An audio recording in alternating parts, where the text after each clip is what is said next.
liefde vul my hart, maak my oë en hart sag. In sy lig sien ek die mens, met genade verstaan ek stilte.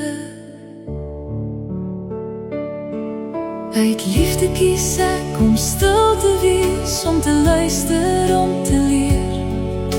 Uit liefde kies ek om haar te eer, haar hart te dra, haar vrede te bewaar. Uit liefde kies ek om stil te wees, want die liefde, Here, roep nie hard, maar sag.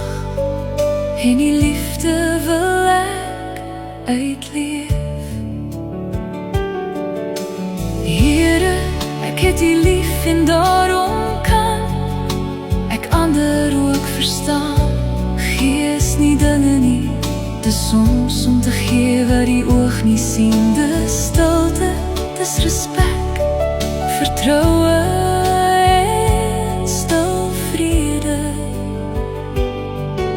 Privaatheid is 'n heilige plek waar ander se liefde lê.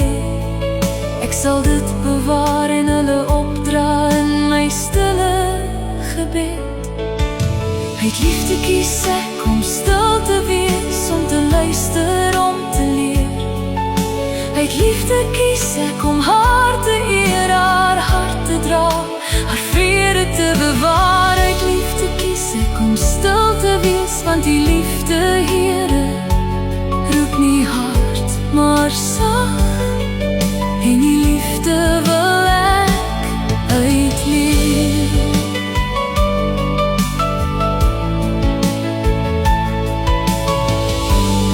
Met hierdie lied maak ek 'n belofte aan myself. God se liefde maak dat ons vir ander mense kan omgee en vir hulle lief mag wees. Uit my liefde vir die Here kan ek ook vir haar lief wees. En daarom kies ek om haar privaatheid, haar stille persoonlikheid en haar huwelik te respekteer.